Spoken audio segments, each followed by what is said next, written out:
Hey everybody, welcome to the Album Record Podcast. I'm Craig, joined as always by Andrew, and this time in person. I think this might be one of the only times we've ever podcasted in person. This is actually the second time we've ever done it. The first time you were in Columbus for insurance reasons. It was a hotel room podcast. Yep. So we set it up, and at that time, I'm sure we were talking about sports. Probably, Yeah. It was probably mostly sports podcast. But yeah, now we're in the Cleveland area, and For the best possible reason. Absolutely, going to see Chino and Stefan, our good buddies. Abe, for sure. Frank in a basketball arena. Yeah. So we're very excited to be seeing Deftones. It's been actually quite a while since I've seen them. Me too. think I last saw them at the Newport in Columbus, which is a much smaller venue than what they're playing now, which I think we talked about that a little bit when we discussed their album. But what year did you see them, do you think? I'm pretty sure it was the Diamond Eyes tour. So whatever year that was. I'm so bad at years. This is going to be wild because this is, I believe, my fourth time seeing Deftones. The first time since they did a warm-up show at Odeon here in Cleveland for the eponymous record. Oh, okay. So that's been 02, 03? That would have been, I want to say 03. It was because it was right around the time I was graduating from college. So it's been 22 years since I've seen the band live, which is crazy. Yeah. And especially because I can't get over the fact that who would have thought we'd be here? You know, when you saw them for the fourth time or third time or whatever it was in 2003, it felt at that time like they were still like peaking, I guess, but like it did kind of feel like, okay, we're probably to the point that they're getting to that tail end of their career. And little did we know it was only just beginning. If Deftones had been a farewell record at that time, it wouldn't have totally shocked me because you're talking about a band that you've been listening to since the 90s, and a lot of these bands are very mercurial. Sometimes it'd be a second new projects. It very easily could have been Chino going off and doing his other projects, right? And Deftones slipping away. I think there was a time shortly before that when there was a real sense of that, because that was when the Team Sleep stuff was kind of happening. Yeah. And already, I feel like he was talking about Three Crosses back then already. I always forget the project names, but they're great. And I remember where I was living. So this would have been 2002-ish when the Team Sleep demos leaked. And I remember listening to those and being actually pretty impressed by them. Era. Probably. It was something. I don't remember exactly what service it was at that time, but I remember just listening to him being like, well, this is pretty interesting. It's very different from Deftones. And it did kind of feel like maybe that's where Chino was just going to go. But then the self-titled album came, and that seemed to be, I don't know, it seemed to be some kind of a spark or something that led to this next phase of their career. Well, let's talk. I mean, it makes a lot of sense to talk about that record because Deftones by Deftones was the record that was the first time they ever sounded like an arena rock band in the best possible ways. But like Minerva, Hexagram, all those songs, they sounded way bigger. They almost sounded like a club punk vibe, metal punk band prior to that. But this was big. You know, Chino's playing guitar to add another layer to the performances, and the sound just was so much bigger on that record than anything we'd heard prior. Yeah, for sure. And I saw them on that tour as well, and there was something just expansive about it that really, like, it was like they were playing arenas before they were playing arenas. Like, I remember seeing them. I don't know. I cannot remember if that was also at the Newport, or because I don't know. I'm trying to remember if Kemba was even there. Yeah. Just a real little, it's a room. I mean, it's a big room, but a little big room. Yes. Like that's where like you get a lot of the bands that like college kids would want to see, because it's right across High Street from the OSU campus. And so like you would typically get a lot of those styles. Like I know like Pearl Jam played there like before 10 blew up. Like that was the sort of size of venue that they were playing. Well, that But was the same with Odeon. Like I never saw Tool there, but I did see a Perfect Circle there. it really was like Chino was already playing to the arenas then. Like it really felt like the warm up for what was about to come. And now obviously I don't know that they could have ever predicted that this is where they would lead to, but it sure felt like the beginning of this stage of their careers. And now we're at this point that I don't know where you're at with the new album, Private Music. I don't know why I keep forgetting the name of that, because I always want to say Tiny Music. It's a Hall & Oates album. We'll call it Private Eyes. There we go. Private Eyes. I've actually probably liked the album more today than I did when we talked about it. I've really, really liked this album, and like this might be my favorite album post self-titled. And like I don't think I could ever put it over the self-titled album, but as far as like if people view like everything up to White Pony as one era and then self-titled on is like the next era, this is right there with self-titled as for my favorite in this era. Their best complete album probably since Deftones. I think there are some high points on Saturday Night Wrist and Koyo no Tan. Absolutely. Beat this even Diamond Eyes has absolute high points. Yeah. So I don't think it hits any of those peaks, but there's something about the way this one plays from beginning to end. But I would also admit that it has been wildly overshadowed by some of the other crazy great new music that's come out this year. I am just addicted to The World Is and The Armed. Yes. I haven't stopped listening to The Armed. It's unbelievable, that album. We talked about that one a lot. So like this is Champagne Problems. Yeah.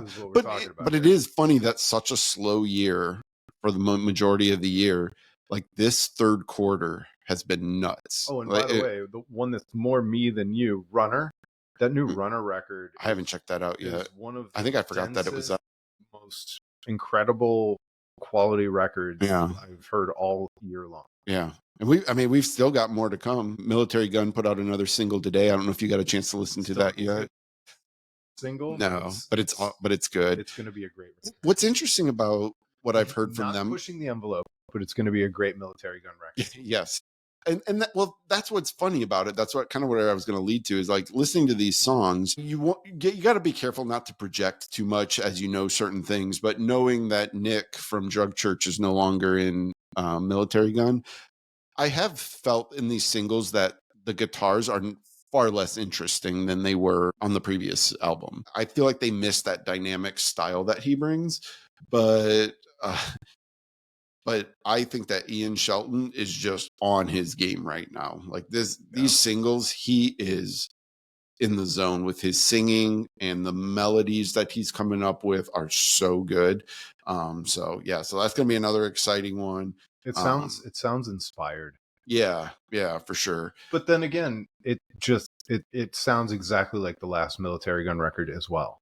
So far. Yes. But I mean, they do what they do. You brought up Drug Church. It's actually a pretty good example, because if you listen to the last two Drug Church records quickly, yes, they just sound like continuations of each other, and it really takes your fourth or fifth listen to the most recent Drug Church record to hear a giant difference. Yeah, I think that was a disconnect you and I had initially when we talked about it, because I was ahead of you in listens. I came around. The things that they do on that album are a leap forward. But to your point, yes, when you listen to it on the surface, it just sounds like Drug Church, which is not dissimilar to Deftones. Very true. Sounds like very true. Very true. You listen to it 5, 6, 7 times. Very, very true. You really have to find the differences in the things that Stefan's doing on guitar, and we talked about this previously, like his level of engagement with the music, and you can feel it in his playing on the albums when he's into it and when he's not, and he's definitely into it on this album. And then even Chino, there's just he always sounds like Chino, but if you go back, because I was listening to the self-titled on the way over here, and like listening to that, his vocal melodies are quite different than what he's doing on this new album. The newest album, to your point, he was still expanding on that original art metal punk kind of thing, and like figuring out how to expand that into an arena sound. Well, he's perfected that now. Now he's coming from, as much as everybody talks about it, like adding those like shoegaze elements to those vocal melodies. So it is different, but it still sounds like Chino and it still sounds like Deftones. Well, and I it's not overdone, but I think I hear the influence of his side projects and some of the other things that he's done just in terms of the production and the layering and everything else. And that's why I'm really looking forward to hearing at least a few of these songs live tonight to hear how they sound in their live incarnation. Have outside you been of the studio? Yeah. Have you been looking at the set lists? It's been I actually haven't. weeks. I have not looked at all. Oh, I will. So I have no idea what they're playing. I know. So I'm intrigued to see what their cross section is across all the albums. Like, are they just doing a hits tour, or are they going into deep cuts? I have no idea. When it all depends on the production. If the production lends itself to adding the new tunes, or maybe it's only 2 of them. Yeah. How scripted is this tour been, and how scripted is it going to be now that the new record's out? Again, I haven't seen them in over 20 years.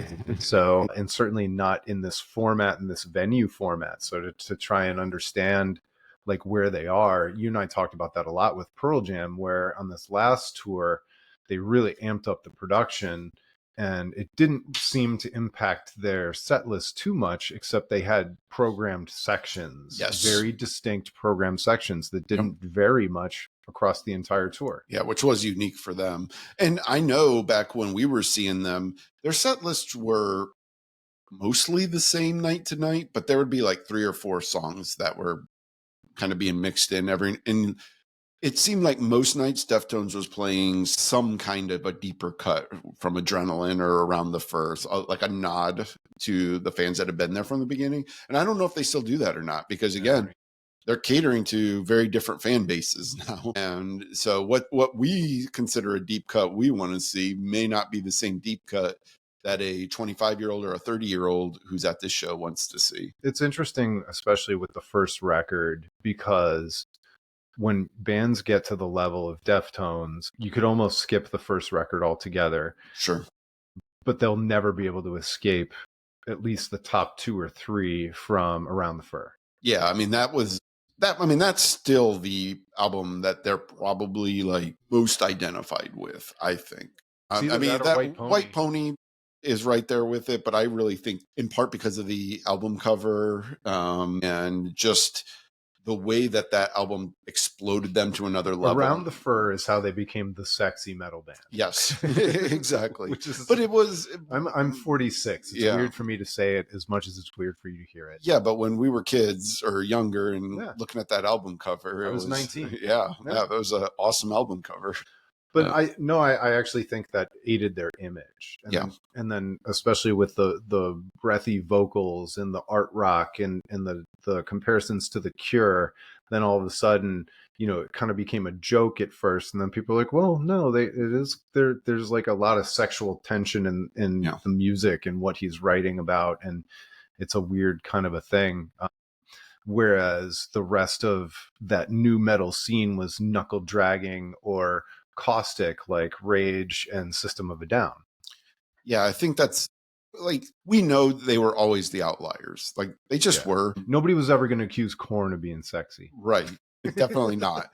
But they had such a deep friendship with the guys in Korn at that time that it was just hard to like. And Pantera. I mean, so weird. They were, and I don't know, like, I don't think to this day they would say anything ill about any of those guys or any of those bands. I don't think they regret it or look down on it. It was just they outgrew it, Yeah, I think so too. And that's sort of one of the differences between them and some of their peers at that time is they never could quite figure out how to outgrow it. I mean, to this day, Limp Bizkit's still trying to figure out like how to outgrow what they are. And, that's... Well, they're dressing in jokey costumes on stage and really embracing the cheese. Yeah. And it's working for them. They're playing Break Stuff twice. Yeah, I know. And look, I actually appreciate Limp Bizkit just owning it and like leaning into it. That's fine. Yeah. But you're never going to get taken seriously the way Deftones are. Like, that's just a fundamental difference. And I wouldn't say I respect Kid Rock, but I get why he does what he does. Yeah. And it's working for him. For sure. But I feel personally, I don't know what the word is, but and like, how weird is it that Kid Rock also gets grouped into that new metal thing, even with all the stuff that he's done since then, and the because weird... of pretty much Ba with the Ba, Well, well, and Bull God was like there were some like pretty rock songs on that album, but Cowboy wasn't, and but that yeah, was probably his biggest radio but if hit. you listen to the whole album, Yeah. like it's a very eclectic mix, and you know what? That album is not bad. Like, Devil Without a Cause was good. It was good. Like, it's interesting. Like, you can deny that you owned it, yeah, or that you downloaded it illegally. I full ups admit I owned it, and no, I know, but I'm yeah, talking to the audience. Yeah. There's a lot of people who trade it in, put it in the dollar bin. Yeah, They want to pretend like they never enjoyed it, even for a minute. Yeah, which is, I mean, I like, look, we can set aside his politics, or maybe not set aside it. Maybe, whatever. That's go into fine. the time machine and talk about it in the moment. He's said plenty of unfortunate things throughout the years, and he is what he is. But like, purely artistically speaking, Devil Without a Cause is a pretty cool album. Like, it's interesting, it's unique. I don't know. I think it was pretty good. But yeah, but I was gonna say, I feel personally almost like a sense of not gratitude, but like vindication. Vindication is probably not the word either. I just feel appreciative of the fact that I went into like the Deftones experience always feeling like they weren't getting their due. I just remember being an advocate for them to all kinds of forums I was on at the time, back in the day when music forums were a thing. Like, you go to message boards and stuff. Now it would be Reddit, but back in the day, it was message boards, and I was always pushing people, like, and they were constantly getting labeled, well, they're just a new metal band. And I'm like, they are not. Like, they're different. Like, just listen to their albums. Like, there's something there. I've got a really weird comparison. So I think of it the same way, especially for totally different reasons. I feel like Third Eye Blind was the same way. I never was willing to listen to Third Eye Blind because, first of all, I thought their name was insultingly stupid. Second of all, it is. They were too poppy, and they were like that third wave alternative, not grunge and anything else. And I was like, no. And then you go back and you listen to those first two records once you get over yourself and you get over your ego and you know that you're no longer cool and young, and you're like, oh, wow. They're good. These two records are amazing. Very good. Like, Semi-Charmed Life could not be less indicative of the kind of band that they are. Like, it's, it's a song that most people know them for, but it's definitely not the song I would point to as, like, if somebody asked me what does Third Eye Blind sound like, I would not say, well, listen to this song. I would feel like I was doing that. I'd rather have somebody listen to something like How's It Gonna Be, or something like that, or Jumper, like, something like that, or even the first song, which I'm forgetting, Losing something, Losing a Year, Losing a Whole Year, Losing a Whole Year. Yeah, like even something like that is more indicative of what you're going to get than, in my opinion, I just couldn't buy. I couldn't buy that package. I was the same way. I was the same way. I didn't get in. So they broke. I think we were still in high school. Or I was. Yeah, like, I was still in high school, and I never listened to them at all. And it wasn't until I got to college and had a couple like serious music fans who told me, like, no, you need to actually listen to these guys. They're actually a good band. And I did that same thing with Foo Fighters. I never listened to that first Foo Fighters record. And The Color and the Shape came out in freshman year dorm in college, and somebody's like, no. You really need to listen to Color and the Shape. And I was like, okay. It's not just the drummer from Nirvana LARPing. Yes. Is a singer and a That's musician. so funny, because I had the same feeling. Like, I was not into the first album. To this day, I don't enjoy This Is a Call. Like, I think that's a bad song. Like, I don't enjoy it. I don't think it's a bad song. I kind of do. But it's fine. I had a bad first impression of the band because of that song. Yeah. And the Mentos commercial video thing really... Yeah. What was that song called? Big Me. Yeah. But they had, like, if you get into some of the deeper stuff on that album, they were doing some interesting things on that album. Like, but I really don't listen to that album very often. Like, I never listen to that album. It's just not what I want to listen to. Like, but I'm with you. The Color and the Shape won me over big time. Like, that album was just ground shattering. Oh, like, yeah. That was a big deal for sure. Even the deep cuts. Oh yeah. Every single song. There's not a weak moment on that album. It's a perfect album. Man, how do we get there? I don't know. Just talking, I guess, about and respect, and about just the fact that, like, I felt personally invested in the Deftones' success, and so, like, now everything is just gravy. Like, it feels so personally rewarding, even though I actually had nothing to do with it. Yeah. Like, but I still, like, have, like, some kind of a feel of ownership of it, because I've been, like, I've been listening to these guys since freaking 1990, you know, It's and 30 years of year listening to since this band. And, you know, assuming you listened to them in the actual year that Adrenaline came out, I know I did too. I did. Yep. It's been 30 years because we old and they old. Yes. And I wish there was some way we could like, I've been watching, I had sent you one of the videos of, teens reacting to System of a Down, like teens today listening to System of a Down. And it was cool to see their perspective of like discovering like what this band was about politically at a time that's very different than we're in today. And it was just cool to see that reaction. Well, I would love to be able to somehow transport people into what radio was like in 1995 when you were listening to the radio and listening to like this like mid period of grunge. Like grunge had hit its crescendo, and that next wave of grunge was kind of trying to figure out where it was. And so you're like listening to all these bands fight for the grunge listens, and also the less serious alternative rock start to infiltrate the radio, like Marcy Playground and some of the crap that I really grew to despise. Fastball was probably around that time. Maybe if I never heard a song by Fastball ever again, it would be too soon. I hated the way. Yeah. Hated well, it. And so it's funny because so like you have to like put that into context and realize like that's the stuff that was on the radio, and all of a sudden 7 Words starts playing, and like the shock to the system that song was. And I'm so glad that radio stations played it, because like it's an interesting song to have. Well, because first of all, you're going, wait, is he dropping the F-bomb over and over? Oh no, he's saying suck. Oh, is that even any better? Yeah, I know. It's awesome. But that song, like, I just still remember, like, it was one of those like summertime, like have your windows down in your car, just blasting it, like driving around. And like that was for me was a 120 minutes or something. I think I saw 7 Words in the middle of the night on MTV. Yeah. And then that's when I had to go buy Adrenaline. Yeah. I mean, instantly it was like, this is my new favorite band. Like it was just. So back to your point of that video on YouTube of teens discovering Deftones, the grittiness of the 7 Words video and all those different things. Yeah. But one of the things that they noticed most about the System of a Down, because they were showing them videos, was just the quality of the video production over time, music videos.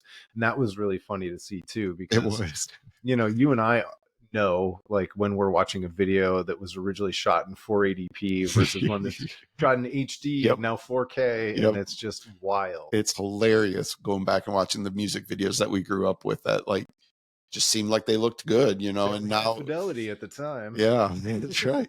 And like I just can never get over the fact that like the bands we talk about are again the equivalent of our parents talking about the Beatles to us. Like truly is. It's just wild. Well, think about it. In 1995, when you and I were truly coming of age with our music, 1964, that was the end of the Beatles. Yeah, 64. Yeah, right around there. Yeah. So yeah. So like and that was so like I'm trying to think like Nirvana is the Beatles. Yeah, like they ended.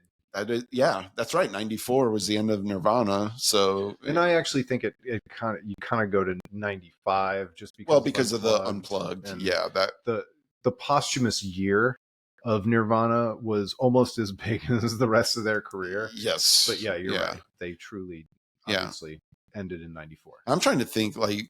What year did the first Zeppelin album come out? Like, I don't think Zeppelin came out till like 69. I thought it was 68. 68, 69 for that first Zeppelin fan or Zeppelin album. So like, that's crazy to think too, like that equivalent, like Led Zeppelin relatively had not come out yet to our, like at the time we were listening to Deftones. Well, and also like Dark Side, isn't Dark Side 77 or 76? Yeah, that was 70s. And so Floyd was around in the mid 60s. They were though, in the Syd Barrett's era and that some of that early stuff. But the big albums, they're a very different band by the time they get to The Wall and Dark Side and Wish You Were Here, Animals, all that stuff. Yeah. See, normally you'd be talking and I could scrape away on the computer and find some dates and stuff. That's right. One of the, apropos of nothing, we didn't have much of an agenda today, but one of the things that I've been doing this week was, and I think it's because you showed me that System of a Down video, for whatever reason, it made me realize that I don't listen to Rage enough. Oh, interesting. And so I went back and instead of going to the album that I automatically wanted to go to, I went and I listened to the Battle of Los Angeles. And it's like, you take for granted so many of the things that you and I know about the bands that we love. Yep. And I had kind of forgotten that that's essentially a perfect record. I don't know the last time I've listened to that album. It's so right? funny because it's just so hard, because I primarily listen to their first album. Is primarily the one I listen to. I primarily go to Evil Empire. Evil Empire. Yeah. And so for me, the Evil Empire is the change of pace when I want to change of pace, which is funny because I think Evil Empire is a better album. I think so too. But I don't know why, but I just tend to gravitate towards the first one when I go and listen to them. The first one just sounds old to me. Yes. Evil Empire sounds like the modern version of Rage. There's so much more interesting things on the second album. But I think it's all my perception from having been there.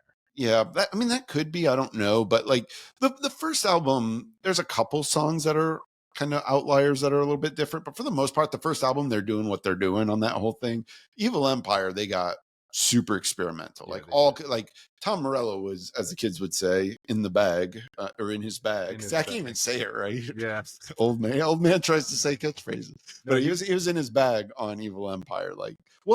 And Battle of Los Angeles too. Like he was doing some crazy, insane things on that album and too. The production quality and the size of Battle of Los Angeles is so much bigger than anything they've done. Even Evil Empire sounds like it could have been recorded in a garage. For sure. A lot of ways. For sure. Very different sounding albums. Absolutely.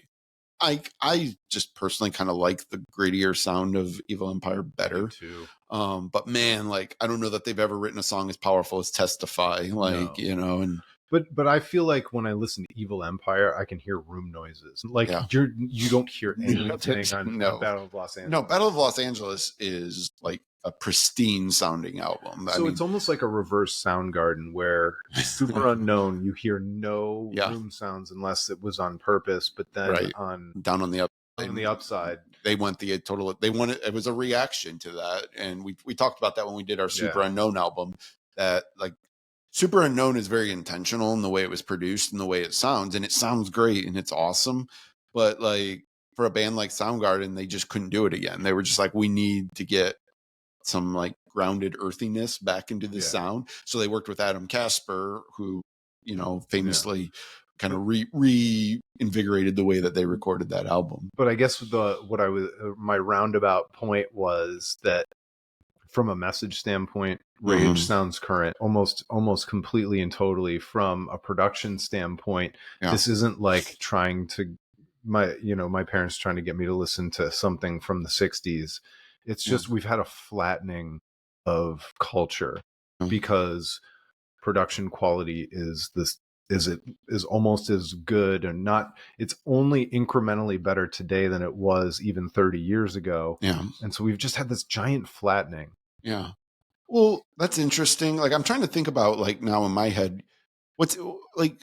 I'm even going back to System of a Down, because I feel like what was their first album? Was it self-titled? Eponymous, yeah. It was self-titled. Okay, that first album, not self-titled, eponymous. I like what's the difference? Self-titled is that, well, whatever. I don't know, but anyways, the first album I think sounds better than Toxicity.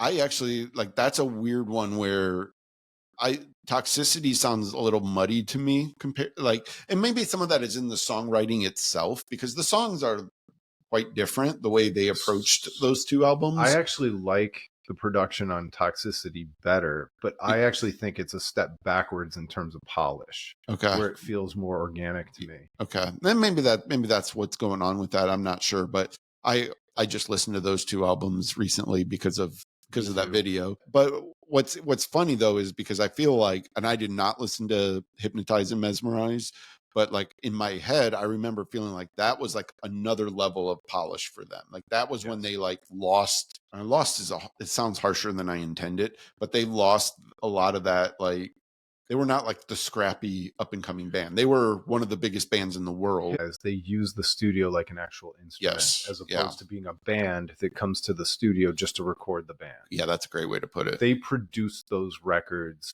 in the studio. Yep. They wrote those records in the studio, whereas the first two records sounded like bands that wrote and then came to the studio. But I actually think the first System of a Down record it was like them faking it. They wanted it to sound big and produced and shiny. And then with that freedom that they gained from that, they actually kind of like, well, now let's be the garage, more organic. But what's funny about that, though, is because I do feel like on the first album, they were being a lot more spacious in their songwriting. Was it Rick Rubin on both? I'm not sure. I think it was Rick Rubin on both. Well, that's it. That is interesting then. How do you get Rick Rubin to do your debut album? He saw them in a club and said, I have to do something with this band. That's incredible. They won the lottery. God, they were such a great band, man. I said, now. Well, they are, yeah. But like I said to you, like the world kind of misses them today. Yes. But that is another thing I'll be curious to see if you agree with me on or not. I feel like Rage Against the Machine's message is more timeless than System of a Down. System of a Down is very, like you go back and listen to those albums, they are very much talking about what was happening in that moment. Whereas I think a lot of Rage's, sort of Zach's grievances are more universal and timeless, things that probably are always more of like the classist structure that's, probably not going to go away anytime soon. Whereas like System of a Down was specifically talking about the U.S. militarization at the time. They were talking about us dropping bombs on Iraq and, all that. And then talking about like what was going on in the drug war at that time, a lot of the mandatory minimums, talk and things like that. Like everything is hyper specific to what was happening. But certain songs, you can always scream, "We will fight the heathens." Yes. The heathens, for sure. So, but lends itself to that. Yeah. All right. Well, we're not going to go super long today. We've got the 33-minute mark here. Okay. Congratulations. We finally have Hi-Fi Spotify. Oh, yes. Yeah.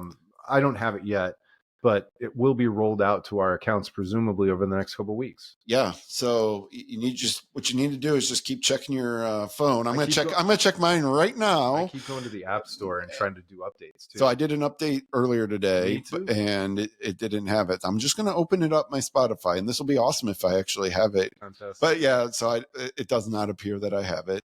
But you can go and go into the settings and then go to media quality. And if you have on the Wi-Fi streaming, if you have I don't know if they're not. I think they'll probably call it lossless. I don't think they're. I think they're dropping the name Hi-Fi, but anyways, right now, Very High is the best I have. Yeah. So, which by the way is also a military gun song. But anyways, but I think the biggest surprise. I don't know if I'm more surprised that they're dropping it now without much fanfare, or the fact that it is not a separate tier. It's just being included for the premium. Yeah, we kept waiting for Spotify Hi-Fi, which is what we've been promised for so long. I think they did enough market research to realize that nobody was going to pay for it. Other than me. Apple includes it. Yeah. And yep. They were just going to have to give it away. It's a rare win for Spotify. And I had talked in a previous episode about the fact that I was going to drop, and I was dead ass serious. So dead ass serious that I already started paying for Apple, and I've started setting up playlists in Apple to mimic my Spotify. Like I was doing the work, so I'd be ready to roll January 1st. Yeah. If I didn't have Spotify lossless. You truly are a tech geek. I'm going to run them concurrently, side by side for a couple months, so that I make sure that I got everything. Got to have that runway. But no, so I was doing the work, and I was ready to jump off Spotify. I didn't want to. So does this mean you're going to stay? I'm staying for sure. Like it's the path of least resistance. Like this is just what I wanted. I'm too committed. While I disagree with a lot of Spotify's practices, my switching was not a moral or political stance. It was solely like selfish. I just wanted better quality music. I was tired of listening to the only service whose music was not lossless. I could jump on all these other services and get lossless music. And so I had enough, and I'd hit my breaking point. And I think it was probably the Turnstile album, really listening to that, because I could listen to it on vinyl and have a certain sound for it. I could listen it at work with my AirPods. I was listening to it on Apple Music, and it sounded so good. But then I'd play it on Spotify, and it just sounded so bad. Well, it's relative. If you didn't know these other things exist, I think it sounds fine. But It's when you listen to it on other mediums that you like. As I said to you, I've braced my shocks. Yeah. Bone conduction. Yep. And so for me, it was like you don't get that same level of being able to like really. But when I am in the car, and even over Bluetooth in my car, I can tell the difference. I do throw my AirPods Max on from time to time when I really want it to sound amazing. And I discovered it. I did the side-by-side test when the Pearl Jam record came out. And that was a big one. And it has to be a piece of art that you know really, really well, but then you can absolutely tell the difference. And especially for fans like us, the way we listen to music, that when we listen, we're not just viewing it as the whole. Like we're listening to the actual, like the guitars and the Mike McCready versus Stone Gossard, and hearing that separation. Want to listen to the side by side of the World Is a Beautiful Place record? Yeah. Oh God. Because I want to hear just how much richer it might sound. I haven't done that. I'm good. But now that I've got my Apple account active, so now I know what I'm going to listen to on my drive back to Columbus tonight. Or we can listen to it on the way to there we go. Yeah. Plug your phone in. Listen to it on the way to Deftones. Yeah. So that was cool. But no, I'm excited for that. And by the way, we still, I'll speak for you. We understand why bands are on Spotify. Absolutely. I support them doing that if they want. I would just caution anybody to look for a hero in the streaming wars. Again, Apple only pays 52% of their royalties, and they just don't have a free tier. No. But I'm not on the free tier, so I'm not the bad guy. That's right. That's right. I'm paying full boat for Spotify on the family account, no less. Yeah. Because I couldn't possibly allow my children to sully my algorithm. I would just encourage bands, like if Spotify is the devil, like put your money where your mouth is too, and like pull them off Spotify like the other artists are doing. Although maybe some of them can't. I don't know how all that works contractually. Yeah. So, but anyways, look, I'm always sympathetic to the artist, of course, but I also think that we don't need to rehash this, but we've talked about the ways that Spotify did do some interesting things for the music scene. They more or less killed music piracy, which is incredible. Like you couldn't imagine, like that was an absolute, the genie's out of the bottle moment. Like it really felt like we're never going back. Like there's no way to stop this from happening. And lo and behold, they figured out a way to pretty much stop it from happening. Let's finish here and stop me if I've already said this on the podcast. I don't think I did, but Ohio enacted a cell phone ban in schools.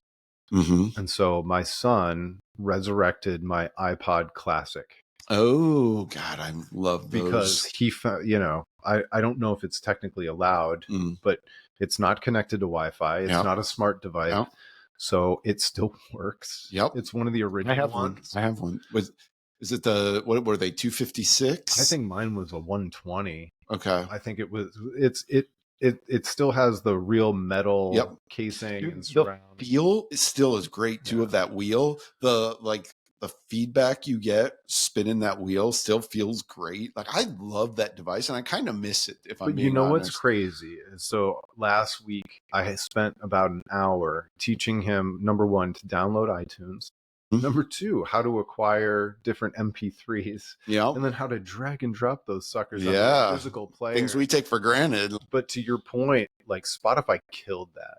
Nobody wants to download 17 tracks off a record or their top 10 singles and then drag them onto a player and manage their media. All those things that we take for granted now, you just search it. My kids say search it up.